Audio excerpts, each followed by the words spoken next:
Annie Crawford is a cultural apologist, classical educator, and homeschooling mom whose passion is to help others look at the world around them and see that all truth is God's truth.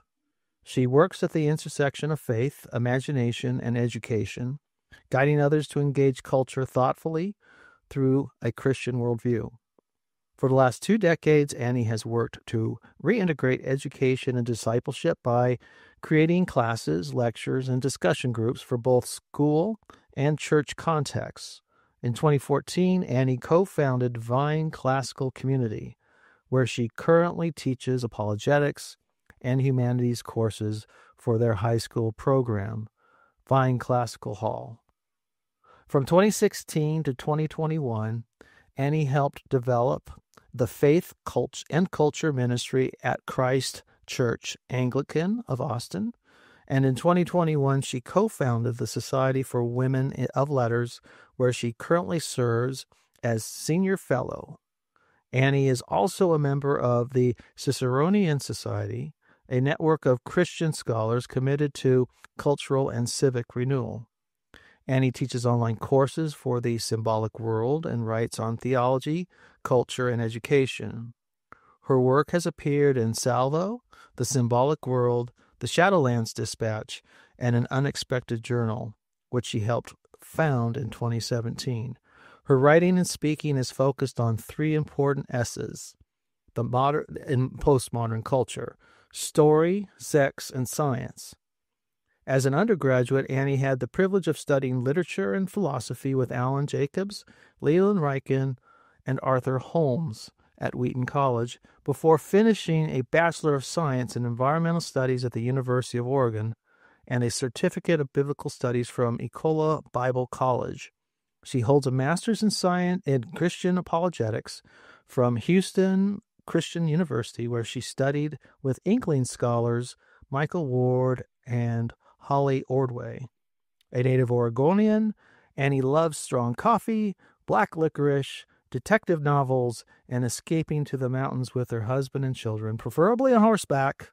She's also a committed fan of Harry Potter and believes good stories shape good souls. That's a very good bio. And we got a whole interview just where we could run on questions from that bio. That's a lot. How you don't look that old, my dear. Thank you. God bless you. The saints right there. I am 48. Oh my goodness. So how old were your children? 23, 21, 19. Okay. Yeah. So I finished homeschooling, and they're all in that next young adult phase, mostly living at home, trying to find, develop their careers and all that. Mm-hmm. So you and Ron both met at Midwestuary, is that correct? Briefly. A quick second. Yeah. Okay. There was too many people to connect with. It was wonderfully overwhelming. The reason I wanted to talk with you and a few others is after Charlie Kirk got shot, my world, it didn't fall apart. I was wounded, profoundly wounded spiritually. And so I knew, so what the reason I wanted to talk with you is I'm looking for voices that are, for the lack of a better word, prophetic, and that you can navigate waters. And we had who helped me out, Mark, yesterday when we were talking. The prophetic was broken down into a variety of categories. It was obviously sometimes it's the future. Mm-hmm. And then it was Martin, I think he said, I don't know why, but he said it also deals with justice. Mm-hmm. And he was talking about the fragmentation of the prophetic, which I didn't quite understand, but you might. For me, it is to listen to people such as yourself. I like you, Jordan Hall, Paul Vanderklay, because it's like getting intelligence about the enemy, where things are going, why things are going that way, and possible solutions, or just how to write it out. So I'm looking for a lot of your thoughts and opinions on that. And we'll just kind of see how things go. Does that make sense, what I was asking you? Oh, yeah.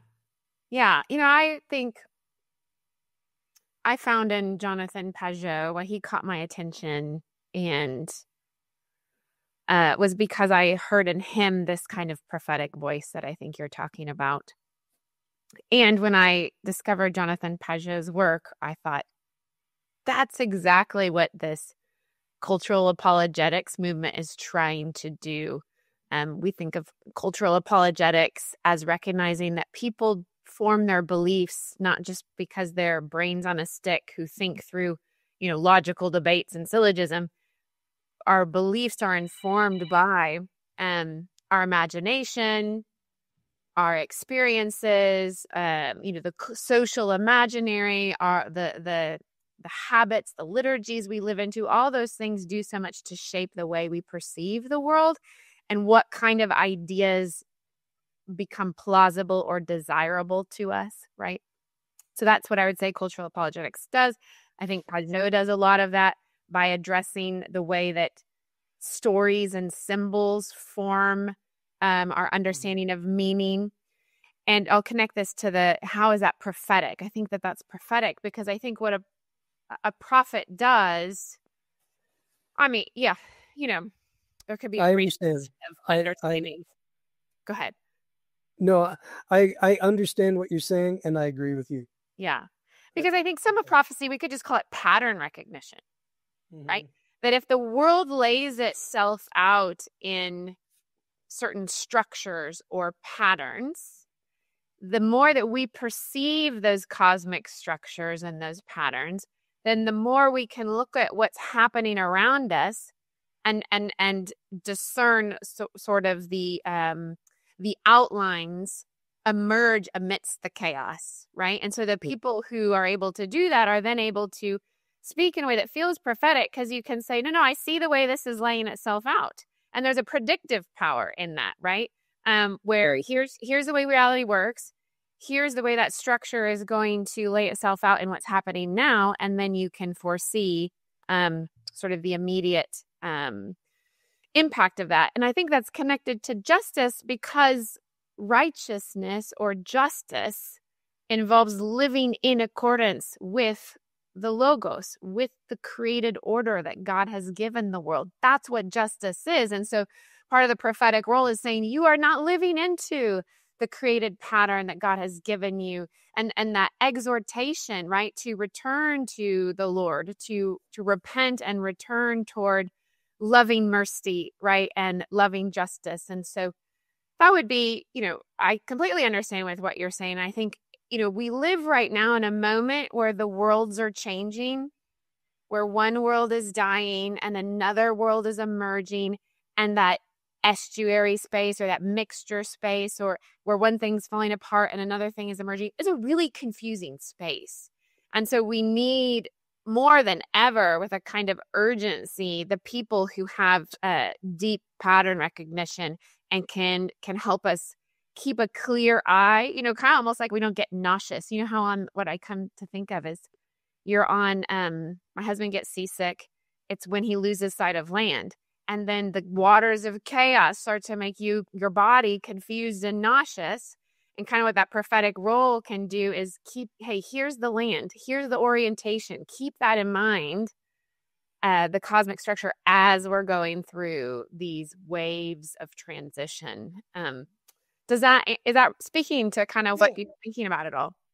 Yeah, actually it does. And I'll bump it up a notch and I'll reveal a little bit about myself and maybe help kick this thing into a gear. When When I was my comedy name would be Shaman Ron, because I was a shaman wannabe. I was that guy at the powwows. I am white. There's nothing native in me. But so when I did all the drugs, because I was trying to reach, spirits, things would spin out badly. And I feel like that's what's happening culturally. And I love what you said, and I agree with it. But just to put it in perspective for people who are listening, it's a bad trip. And in a bad trip, you can get damaged. But if there's someone there to help you through it, you might get some bumps, but you're not lost and you're not permanently damaged. So makes sense to me. Okay. Yeah. Well, and so what do you see going on? Because you said the 3 S's, and I feel like all of them are getting messed with. So where does this go, and how do you navigate it? Or at least how do you navigate it? Oh, that's a really big question. Because I have my opinion. I don't want to. It's a big question, but that's kind of why I asked you. Maybe like what do they call it? A 30,000 foot view, and then kind of zoom in where you feel the information would be helpful, or wherever, whatever you think.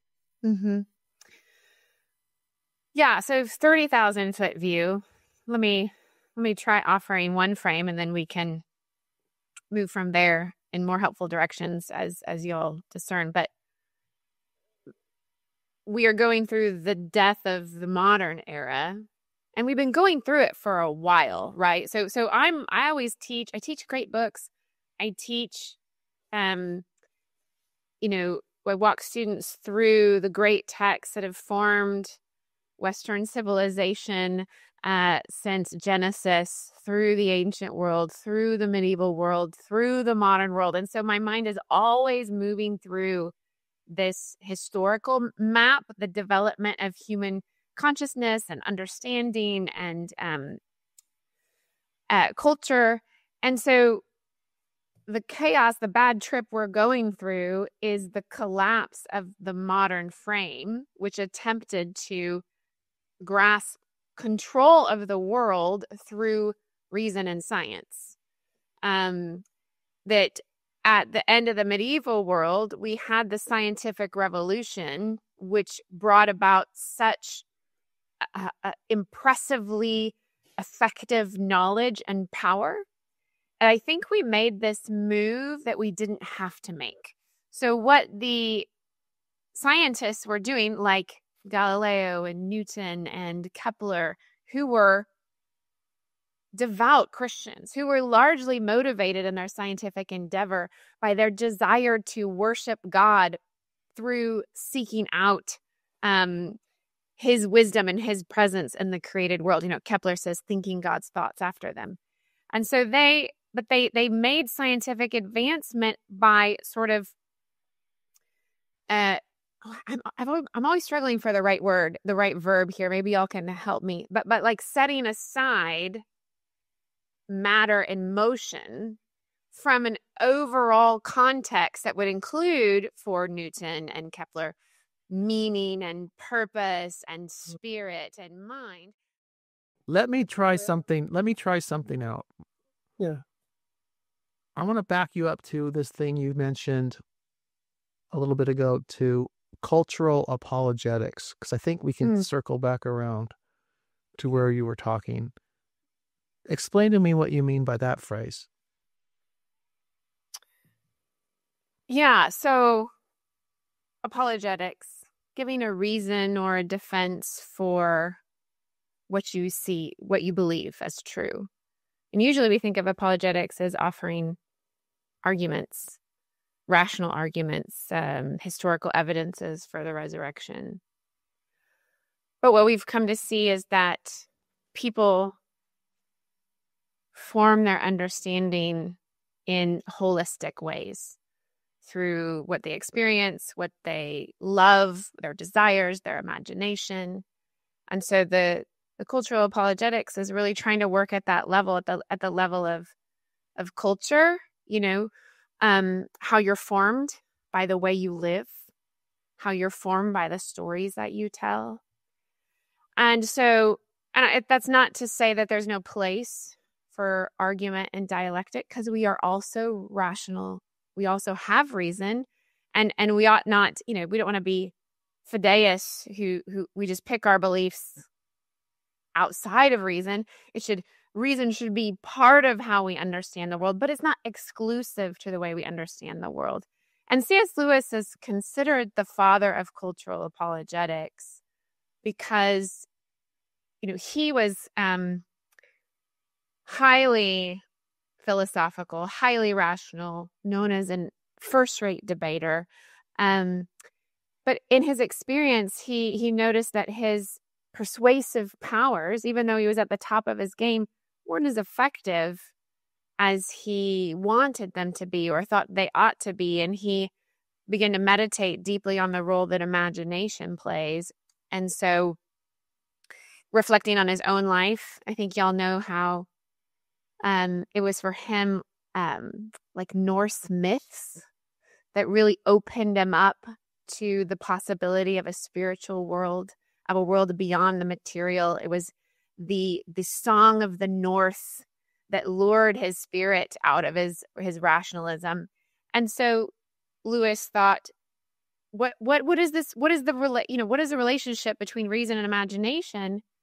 And he argued that while reason is the organ of truth, that we use logic in order to say, A is not B, A plus B equals C. We'll use reason to discern truth in that way. But A, B, C, that doesn't have any meaning except through imagination. That it's actually through imagination, the images we have in mind, the symbols we have in mind, the experiences we hold in mind, the stories we hold in mind, those are the things that give content meaning. And so, for a modern world, we kind of get back to this modern, what moment are we in? Modern rationalism and scientism had trained our cultural imagination to perceive things as merely matter and motion. And then, we were telling a materialist story. We were imagining things through the lens of science and machines, and that was a reductive social imaginary. And so then when Christians would talk about spirit or resurrection or God, those words don't really have any substantive, meaningful content for people. One thing I encounter that's so wild to me is still so often you use the word God and people think at the level of like Zeus. Oh, you think there's some like guy floating around in the sky. That's not at all what Christians classically mean by God, but our social imaginary doesn't provide meaningful content to spiritual language anymore. So that, in a sense, is the moment we're living in. This is why people will talk about re-enchantment, is we've run out to the end of what a materialist, rationalist frame can provide. It no longer sufficiently explains the world as we experience it. And so we're grasping and reaching for other categories, other frames, other tools. And the language of spirit is coming back, but we don't all necessarily have a coherent idea of what that is anymore. And so I think that's, to kind of return to the idea of the old world is dying. Scientism and rationalism is not sufficiently explaining what we're experiencing, such as Charlie Kirk's death, because we feel it. We feel that event resonating in the heavens. We feel some kind of, I think of in Paralandra, Lewis has his character Ransom go to Venus, right? And he's on Venus and he meets a woman and he meets a little dragon and And then Weston flies in a spaceship. So there's things happening that, are comprehensible on a material, physical basis. But Ransom says he felt like he was living in a myth, that the things were happening had this kind of potent, mythological, symbolic significance that was hyper-saturated relative to like normal human events. And I think we're entering an era like that. The COVID, all that happened, the election of Donald Trump, whether you like him or not, it has a kind of like mythic potency to it. The killing of Charlie Kirk had this kind of mythic potency to it.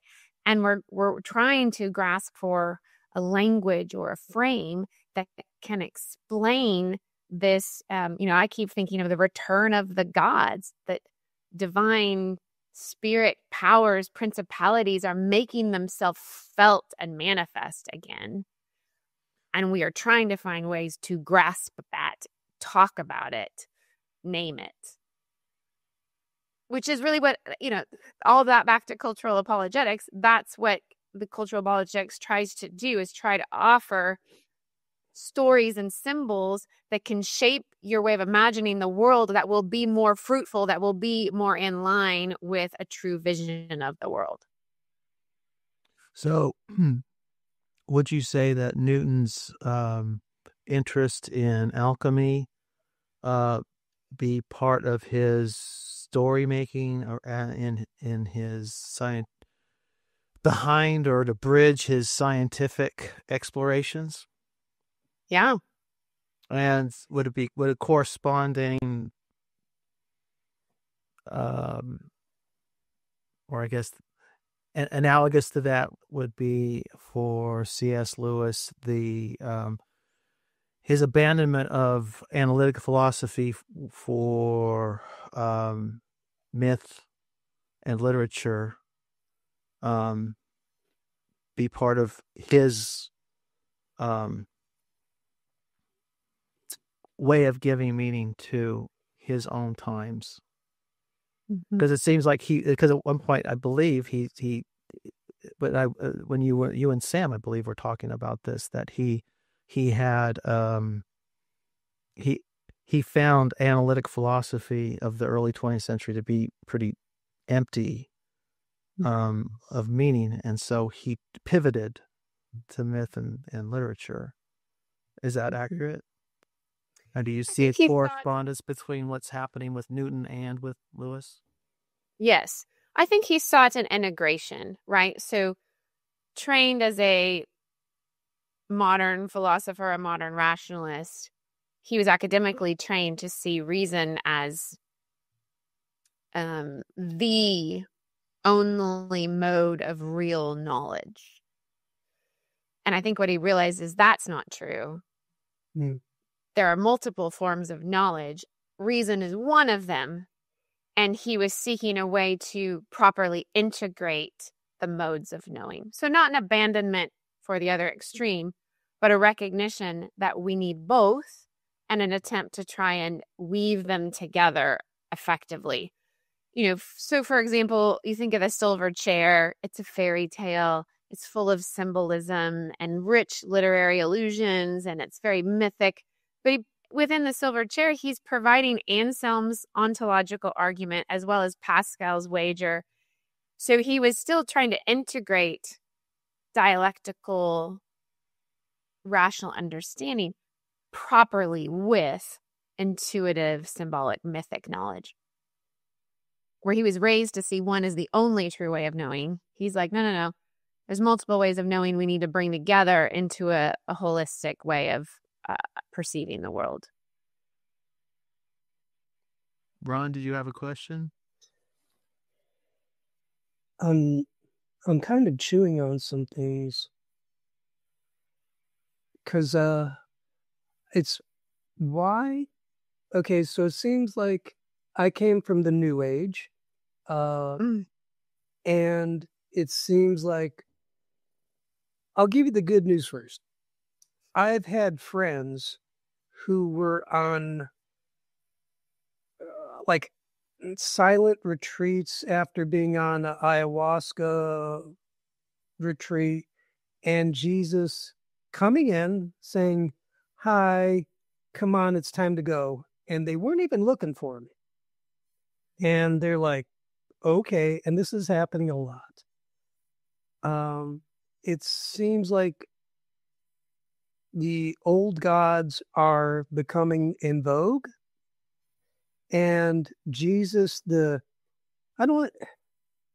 feels like Jesus is now the visiting team in the world. It's no longer Team Jesus, at least in the United States and in the areas I travel.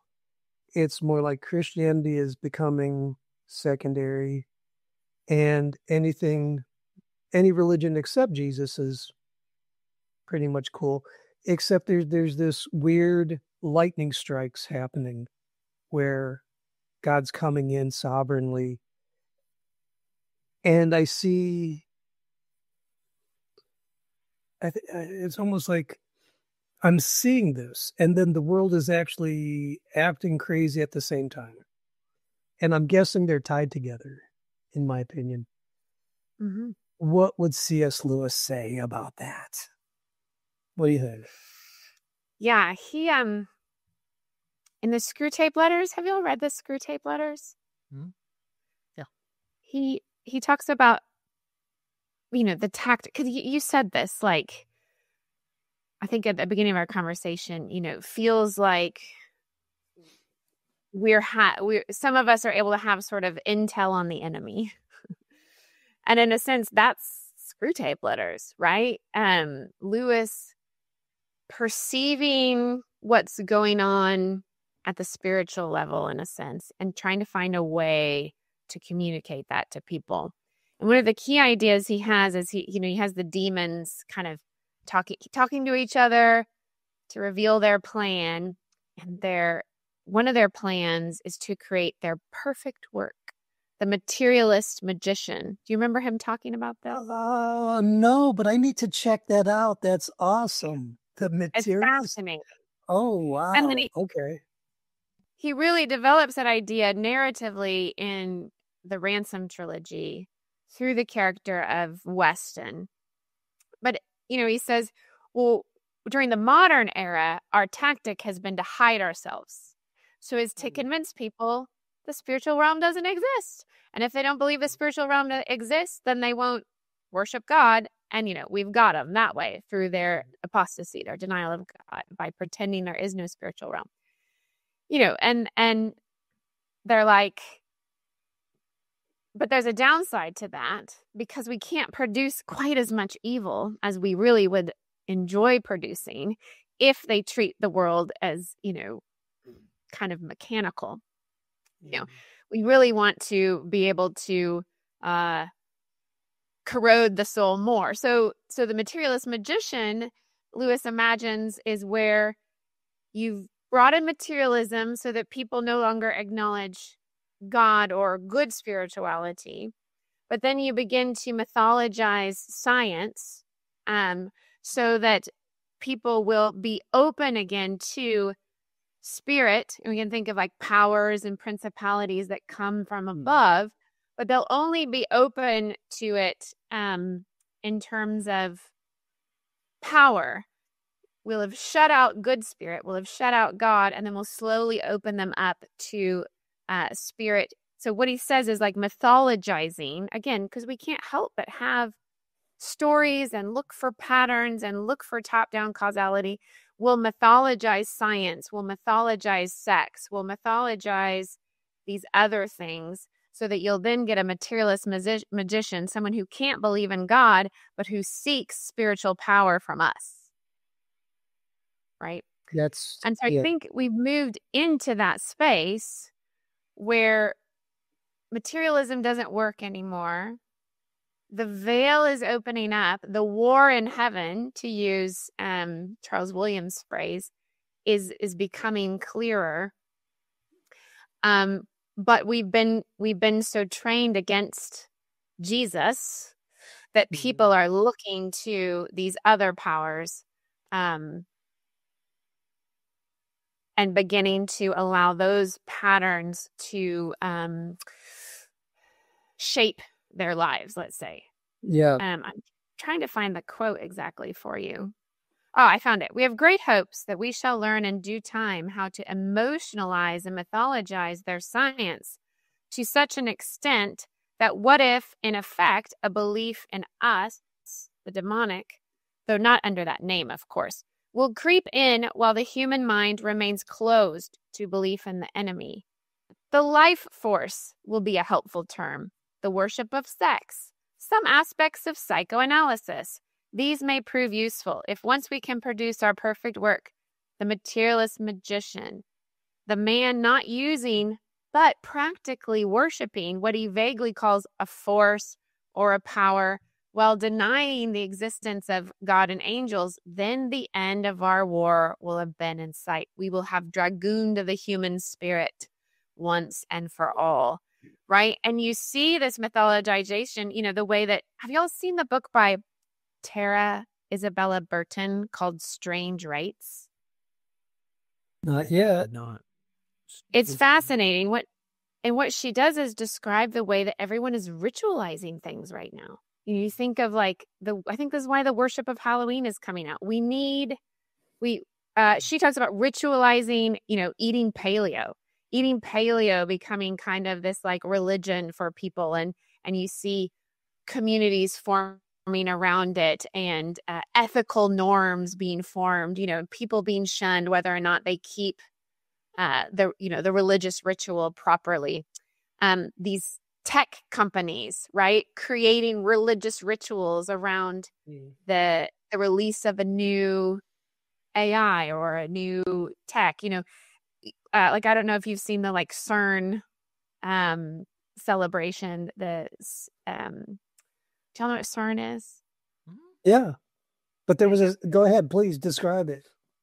Well, so when they started CERN, they had a huge, highly symbolic kind of ritual festival with celebrating that. And I'm not totally, I haven't looked this up in a while, but I'd have to go do a little research and then maybe drop a link later because I'm not remembering the specifics. But more and more tech companies are recognizing, well, you've got people saying that they're building God with AI, right? I mean, there's just the peak mythologization of science right there for you, is that we're mythologizing and emotionalizing our tech to the point that we think we're creating something to worship.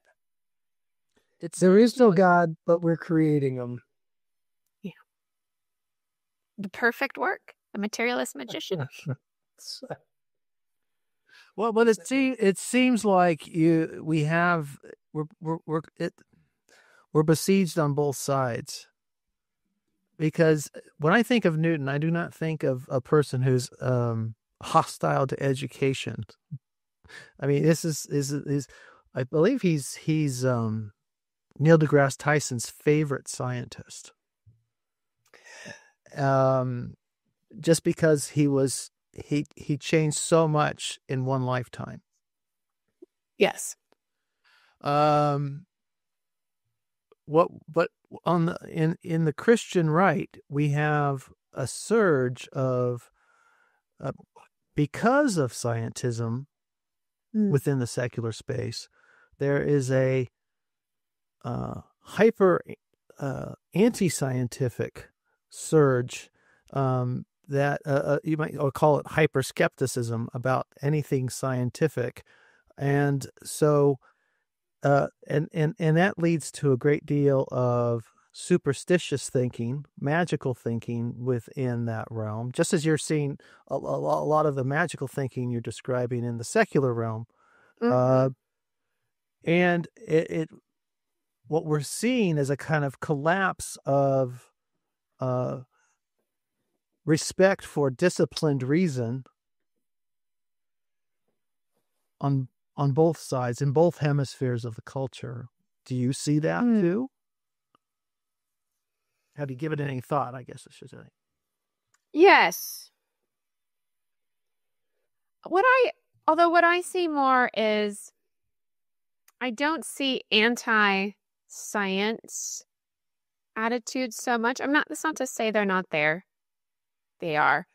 But in terms of like prevalent trends, what I see is anti-institutional trends. So do y'all listen to Brett Weinstein very much? Ever? Familiar. Dark Horse? Familiar. Yeah, I'm not a pagan listener, but I'm familiar. Yeah, what I find fascinating about him is, he's an agnostic or atheist evolutionist, right? So certainly not a conservative Christian, certainly not prone to magical thinking. But I see him as just like a genuine truth seeker who really values integrity and honesty, and he has courage, showing that our scientific institutions have actually become dominated by financial and political interests and actually aren't very reliable dispensaries of scientific knowledge right now. We have the reproducible crisis, that people will publish a paper, but then they can't reproduce the results. So I know that there was in the early 20th century among like fundamentalist Christians a kind of anti-science withdrawal from the academy because they felt so overwhelmed and beleaguered by shifts in philosophy and science and modern thought and unable to kind of like cope with it in sort of a retreat mode. I don't see that mode so much as a trend right now, honestly. Again, not to say it's not like there. Donald Trump, Trump talking about don't take the Tylenol. Just avoid the Tylenol. It causes autism. The Tylenol's bad. And then you turn around and you see skeptic health influencers saying, instead of taking Tylenol, I'm taking this generic brand of acetaminophen. And what it has is acetaminophen. So when it's mind-explodingly stupid, but see, for me to say that is very insulting to people because they've so tuned down their capacity for rational examination of various things, whatever's put before them. So I think you get where I'm coming from. To me, it seems it's very alive and well. I don't see that as a right issue. Because you saw on people on the left who were just like taking a lot of Tylenol just to stick it to Trump. That's not a very scientific. That's what I'm saying. I said it's both hemispheres of the political divide are possessed by certainly a spirit that I don't think C.S. Lewis would respect, or Newton. Right. I really resonated with something. My goodness, I'm forgetting his name right now. Forgive me, friend, who I'm forgetting your name. He said on X, what is it, yesterday or today? Father, forgive them for they are retarded. Like that there's just... Was that be Kale? No, it wasn't Kale. Oh, it sounds like... Oh my goodness. I'm so sorry, friend, for not remembering your name right now. That's just what happens to my perimenopausal brain every time I'm put on the spot to remember something, right? It just short circuits and can't do it. But yes, that there is a kind of intellectual shutdown in certain corners. Why is that happening? That's a good question to ask in terms of this like prophetic sense making that we're trying to do. And I wonder somewhat if it's just we do live in the age of information where we are overwhelmed by information. We also are living in the midst of propaganda wars. Yeah. And I don't know that most people are just made to cope with that landscape. Do you think people are waking up to it?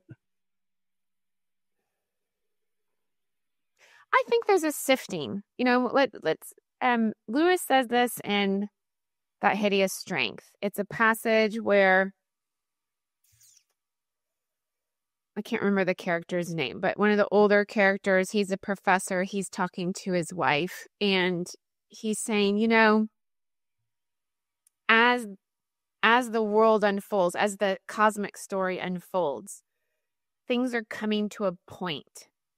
If you go back in time, he's a philologist, and so Lewis is making this analogically from a philological argument. If you look at language, you go into ancient Hebrew, ancient Greek, one word would have a wide range of meanings, that the way that they spoke and understood was more polyvalent, let's say. The classic example, forgive me for just using a classic example, was spirit, breath. They meant the same. It had a holistic meaning. To say breath would mean both air and spirit at the same time. And then as languages develop, words get more and more specific, more and more narrow. And so Lewis saw that as analogous to what was going on other levels of culture, where things are getting more and more pointed, more and more specific. So he thinks good is getting better and evil is getting worse. And that's why I think COVID and the shooting of Charlie Kirk, they feel apocalyptic in the sense of revelatory, of revealing the minds and hearts. Whereas when we're not in an apocalyptic moment, when things are a little more normal and more stable and more easy, it's easier to go along to get along, and it's easy to be a good person if you live in a culture that's stable and doesn't put you under much stress, right? But under times of collapse and under times of stress, they're revelatory. They reveal whether you really are seeking the truth or not. They reveal whether or not you love your neighbor or not. They reveal. Okay. And so that's some of what I feel like I'm seeing on both left and right? The people who really desire truth and who don't. The people who seek virtue and who don't. Jordan Hall, a while ago, I heard in an interview, he said that these events would first start like blips on radar, and then the blips would get so frequent that they would actually become like a tone. And I feel like we're blipping almost in a pattern, but it's not quite a tone, and the tone feels like it's coming, and the tone is not a song. It's a collapsing society that's under constant pressure, which to say it, you're like, oh, but to have that realization and to walk in it, and that's for me, that's how to be prepared. Don't expect mercy. Don't expect goodness. Don't be surprised when you're attacked. And the only thing I've got that I really better be about is, Father, forgive them. They don't know what they're doing. Or like your friend said, they're idiots. I can roll with that one. Well, you can see those as the same. No. Forgive them. They don't know what they do. They can't see. Their eyes are darkened. Their minds are darkened. Whatever colloquial language you want to use. I think that there really is actually genuinely a resonance there. Right. And I guess what I'm trying to do is name the resonance and be prepared for it. And because I think maybe I've already been walking in it. I don't like it, but just you're in it whether you like it or not. It's like drugs. You take a drug, you're there. So we're in a trip. So how do you navigate it? And for me, it would be with Christ and love. That's the only way. Even if you lose, you will win. Now, I've totally black-pilled it right now. What is the possible white pill that... And I guess I'm shifting gears a touch because I don't... Okay, the only comfort I have is most everything that I ever come up never happens. So maybe things aren't as bad as I think they are. And What are your thoughts on how society is going, and not so much what's going to happen, but maybe possible outcomes or possible patterns that you see that might be happening? Mm-hmm. I think, like that idea of things are coming to a point, the darkness is getting darker, the light is getting lighter. And so there really is, we do feel this two-sided coin, right? In terms of the black pill of like, it's bad. There's, and I think that was part of the Charlie Kirk event that was so potent, is seeing the darkness. I keep thinking of I keep trying to think of the movie image that fits this. So maybe y'all can tell me, but it's like that moment in battle where all of a sudden a whole second round of orcs or spiders crawls out from the cracks that you didn't realize was there. When you thought you only had 100,000 orcs to fight, and then all of a sudden another 100,000 crawls out from the cracks. It was this kind of moment where people would, whether you like him or not, he was a pretty normie person, honestly, and people celebrating his death with this kind of demonic level of darkness. So we see there's the black pill side. We see the darkness getting darker. We see its potency. But then the other side of that is the white pill side, is we also see the good getting brighter. The fact that Christ, the name of Jesus Christ, does have power over darkness. We also see that. We also, this is what I learned from my own psychedelic experience. So I spent a season in New Age, and I don't know if you remember this book, The Celestine Prophecy. It's interesting because I also experienced it like in that space. I know exactly what you're talking about. Patterns emerge that aren't patterns, and spirits emerge that aren't just projections of your own experience. Yeah, there's real, I call them critters. Just to let you know, my colloquialism is, there's critters out there, and some of them are bad to the bone. They're real deal. So anyhow, and what I experience in that landscape is there is no power under heaven that has authority like the name of Jesus Christ. And that's your white pill, is as dark as it gets. There is a king of heaven and earth who has all power under heaven and earth, right? And he wins. We know how this story ends. He wins. And so then, like, how do we navigate that? I've been thinking about this a lot in the context, of course, of Lewis, because he's my main interlocutor. Obedience. For Lewis, it comes down to obedience. So this battle, okay, the veil is thinning. We're seeing the cosmic battle. We're on this bad trip, whether we want to be or not, right?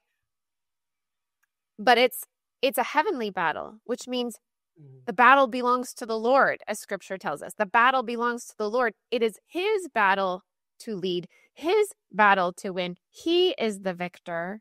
And I think that, this is what where Christians go wrong on the right, is when we think, oh, we have to strategize how to win the war. We have to grasp at power. Then there's a temptation to get your strong man Trump to come and win the battle for you. Right. All maybe with good intentions. But what we forget is we are not in an epistemological position as finite little creatures who live in time and cannot see. We cannot be the ones to figure out how to solve this battle, win this battle. That only God can see His ultimate purposes, and all people across all space and time and all of those intricacies. Only He can lead that battle. Then our job as any good, and Lewis was very aware of this as a soldier from World War I, our job is to obey our commands. Our job is obedience to what God has given us this day as our task of faithfulness. And we let God be the one to worry about how to win the battle. We worry about doing what we've been told to do.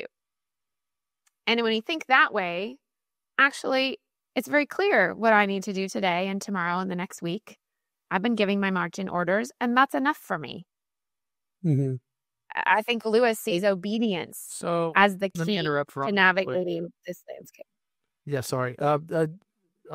So holiness and sanctification is what I hear when you talk about obedience. That's what I hear. Yeah. Um. And there might be particular tasks, like as a mother, as a wife, holiness. I need to cook dinner. That's why I have to go at 5. I have children to take care of. So it's holiness and sanctification, but while acknowledging that I'm also an educator, I have classes to prepare for tomorrow. There's also particular tasks, and some of that is perceiving the way that reality is made to work. That God made the world to be built from families. Families gather together to raise children, to coordinate our affairs. So just not to over spiritualize it, if it just means holiness in the sense of, well, we shall be monks out praying. Not necessarily.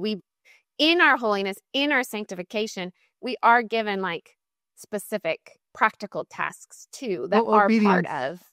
Yeah, obedience looks, for a Christian, obedience, in my mind, has a very specific footprint.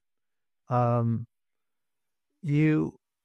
don't believe a Christian has permission to do evil to stop evil. I mean, it's yeah. Put up your sword, Peter. Well, that's pretty much it.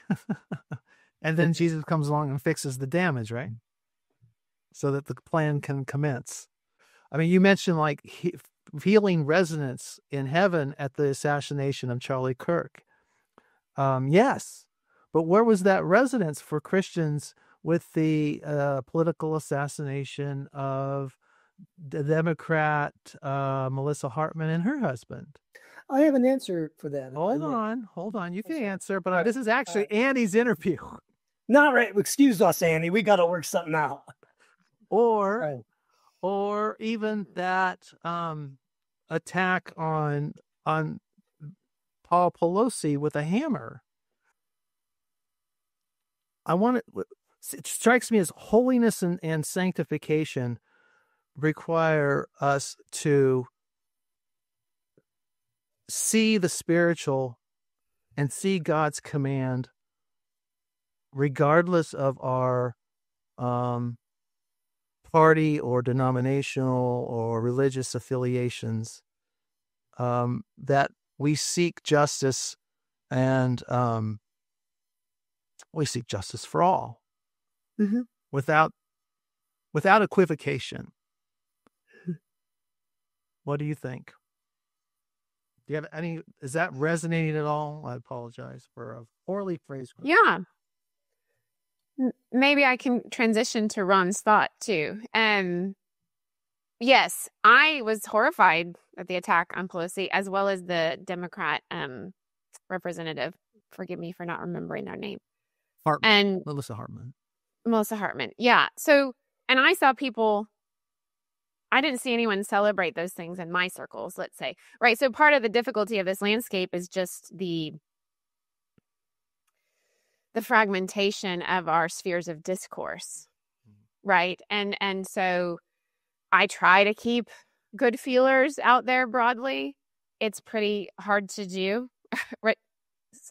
Completely. So just to say, agree with you. I felt horror and shock at those events too. I do think they didn't symbolically resonate as powerfully for kind of objective reasons. I think the fact that Charlie Kirk was contending so actively for free speech and then was shot doing free speech in a place of free speech layers these levels of symbolic resonance that made it so potent, regardless of more normie political differences, if that makes sense. So does that make any sense? Ron, did you have a thought to add to kind of why one thing resonated more than another? Well, yes, we should be horrified at all, and everyone who does violence in that way, right, should have proper repercussions within the polity. Right. That's all I was going to say. Same thing. I think also because it was live It was, Yeah. you're seeing a man.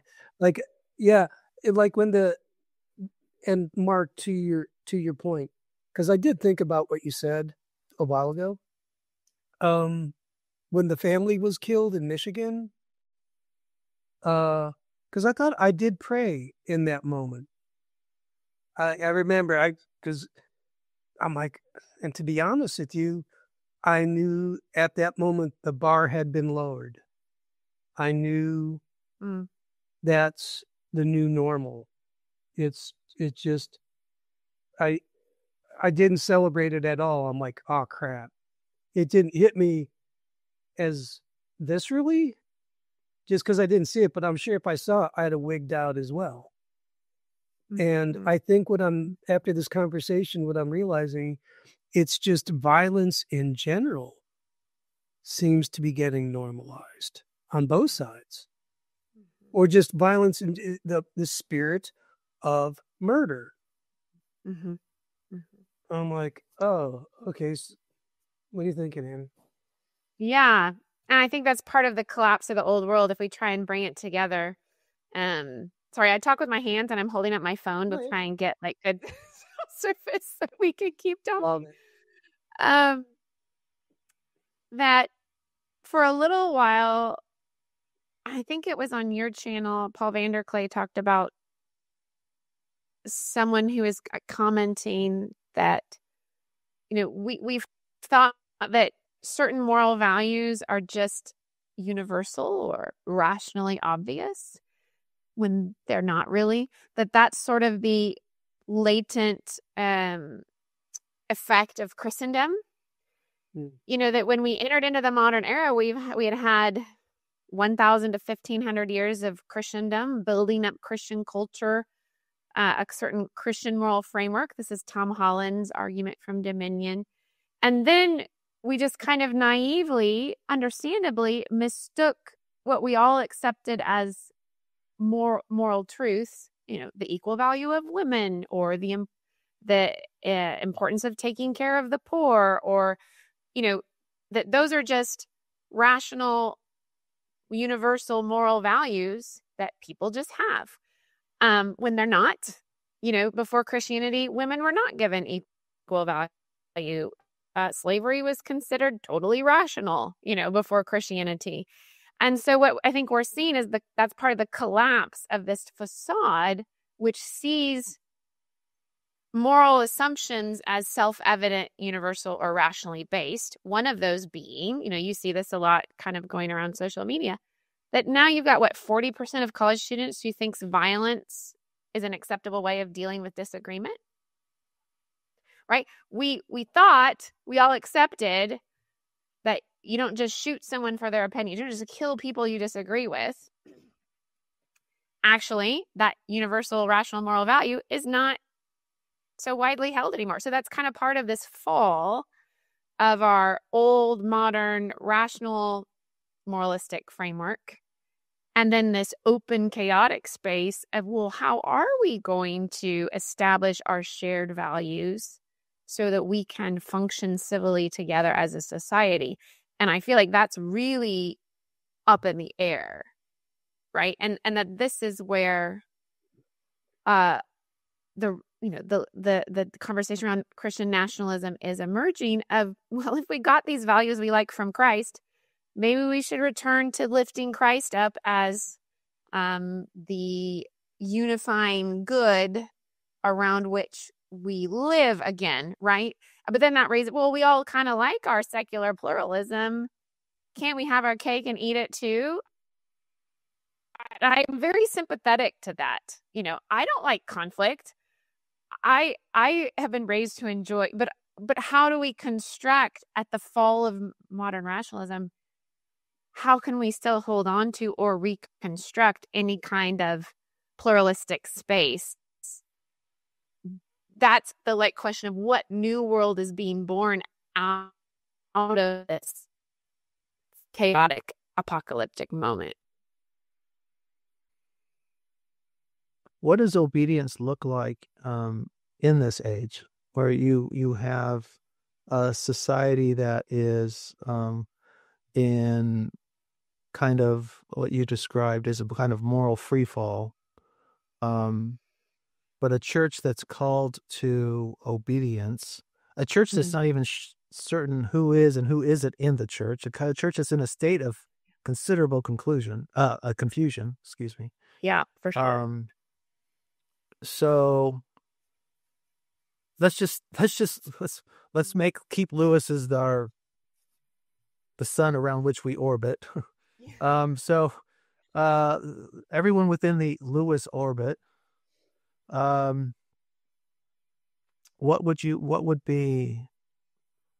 does obedience look like for them in such times?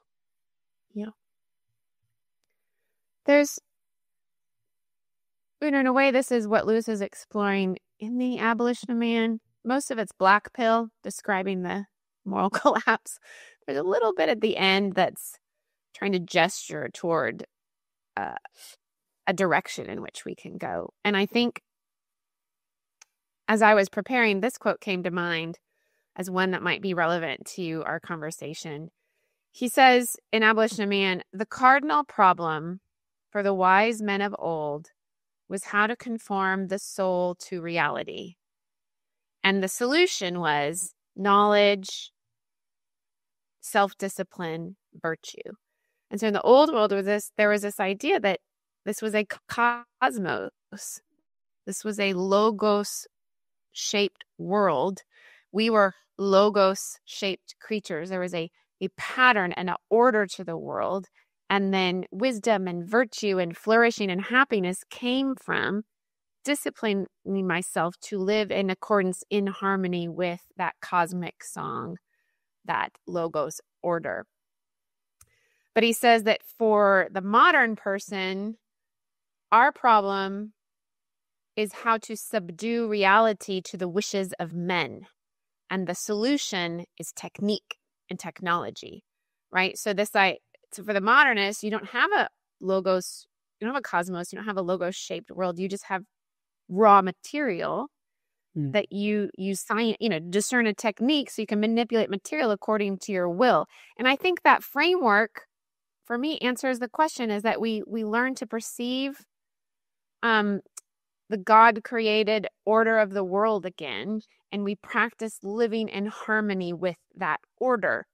And so that there's a kind of, Lewis lays that out, a three-prong approach. Knowledge, we have to renew, and this is why I love working in education, renewing education so it's like we become blind to the meaning, the purpose, the structure of the world, helping our next generation. And that's why I work both at the level of students and adults, because the next generation we want to raise to be able to see, but we've also got an adult generation that needs to recover also the ability to see. So knowledge, self-discipline, we have to practice ascesis, as the Orthodox say, we have to practice saying no to ourselves. Limits. I think it was Martin Shaw who says we have to make a covenant with limits. That in order for there to be order, there have to be limits. For me to be me, I'm not you. For me to be a woman, I'm not a man. For me to live in Austin, I don't live in Montana. And just to practice limits, to practice saying no. Whereas so much of our culture is like, how do I get enough money to buy a product that gives me everything I want? We have to reject that old frame and adopt a frame that says the limits that God has given me are good. In fact, that's what makes me who I am. But does that apply? Are you applying those limits to yourself? Or I think we got a lag. I apologize. Are we applying those limits to ourselves, or are we going to impose them on the broader society with or without their willing participation? Oh, so you want to ask the hard question? Yeah. No, Mark, I think that is the question. So for those of us who, let's say, orbit C.S. Lewis or are moving within this understanding, okay, the question you're asking is the conversation I keep having again and again right now. because, and I'll do my best to offer how I see it with humility. Part of the modern frame was the rise of individualism, that we're going to begin to see ourselves as autonomous units. So I'm actually right now teaching early modern political philosophy. And it's so interesting how before the modern era, we saw ourselves in relational structures. Who is Odysseus? He is the king of Ithaca, the father of Telemachus, the wife of Penelope. His identity is essentially embedded within a network of relationships, primarily like organic, relationships to place and people, hereditary and embodied relationships. In the modern era, we moved to seeing the nature of our relationships, what defines my identity and connects me to other people, as fundamentally rooted in choice, consent, and financial structures. And I think that is part of what is falling apart. Now, what's really scary about that is we are so deeply formed by a sense of autonomy, we're so scared of, it's a very scary shift to go through. I think we have to go through it. I think we have to say, my primary identity and my primary good and my primary responsibility are not defined by me as an isolated individual. Like it or not, we're on a bad trip. Like it or not, I am born into a web of relationships and responsibilities. And that my moral agency, in so much as I pursue wisdom, discipline, and virtue, is I have a responsibility for myself first and primarily, but I also exist in this network of relationships. So one example, so I'm just trying to tease out the frame in which we're asking the question in order to try and get some clarity as we move outward. So at the level of family, I have to practice self-discipline. I have to hold my children accountable to practice self-discipline too, right? So individualism got to the point where parenting is like, oh, my job is just to provide a house. Well, the kid in my house pursues their own, self-expression and discovery. Well, that's garbage. Like, that makes for such lost, miserable, undisciplined children, right? So take it to the extreme, okay, that my obedience, my self-discipline does, as a parent at least, is not limited to simply me.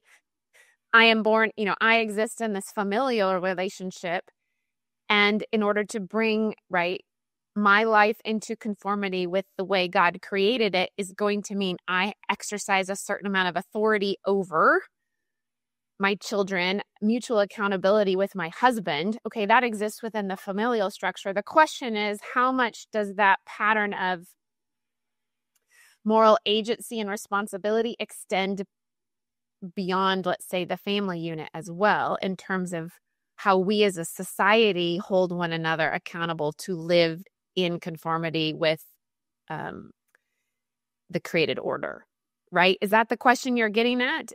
Right? And then the question is, I think we have to, I just think any society has to have standards of, you don't murder, you don't rape, and then the question is that the line at which it's a prudential question, right? How much does the civic polity circumscribe the behavior of its members in order to order our shared life toward the good? That those are going to be difficult prudential questions we have to wrestle out. But we can no longer think of well, I just don't impose my morality on anybody, because we do. I think the times where we talk about, I'm not going to impose my morality on other people, it's like, you do you, that spirit seems very 2019, so to speak. what I'm getting from what you're saying, and also I think Jordan Hall was saying in your discussion with him, is that we need to strengthen our own communities, networks, families, harden ourselves, make ourselves more grounded and resilient.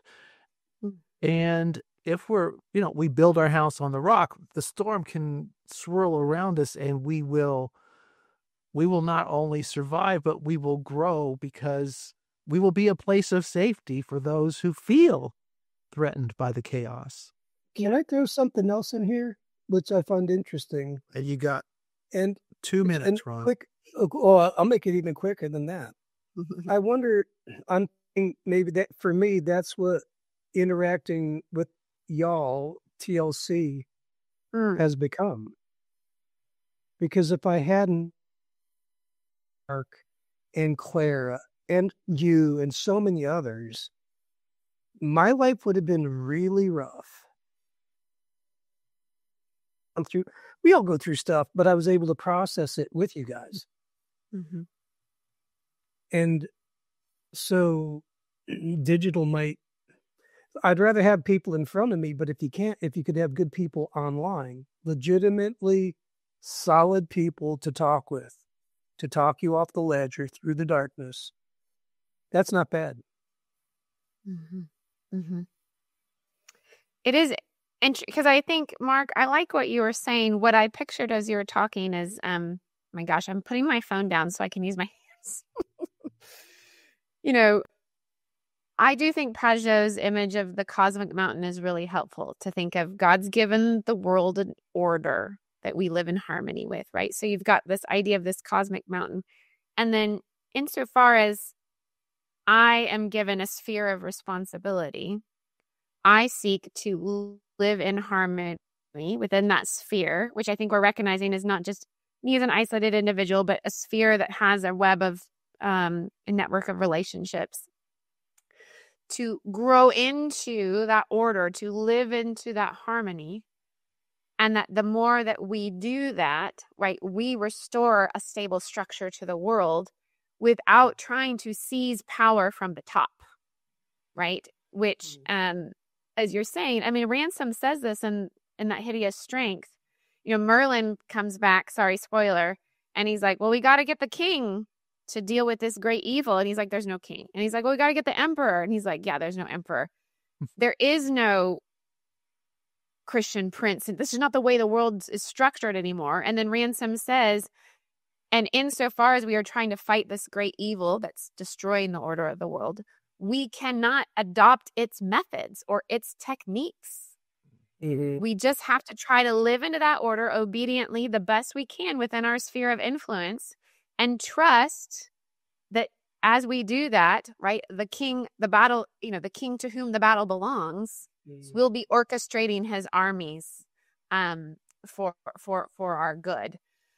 So in our sphere of influence, though, if I'm J.D. Vance and I'm vice president, well, then the sphere of influence in which God has put me is going to be much greater than Annie Crawford's sphere of influence within Austin, right? And then the other question I think is interesting to think about in this transitional moment is the digital space, Ron, which is what you bring up, is the fact that, okay, not only do we have our spheres of influence within our local community, we have this strange emergent world, which Mary Harrington recently called like the land of fairy, this digital land of fairy, where we have also started to build relationships where I think that I think it's a legitimate sphere. I think we need to remember to keep it secondary and properly ordered within our incarnate lives, but it's still a legitimate sphere in which we know and relate and encourage one another. And it can be, Ron, as you say, really healing and fruitful, so long as we allow it to feed back into our embodied lives and don't just get sucked into the matrix, right? Well, that's going to do it for today's episode of On Ramp Radio. A big thank you to Annie Crawford for taking time out of her busy schedule to join us and for hanging in there through our technical difficulties. You can learn more about her work by going to anniecrawford.net, or you can follow her on X, formerly known as Twitter. All you have to do is type at Annie L. Crawford into the search field. I also want to thank my good friend Ron Copperman. This conversation really wouldn't have happened without his initiative.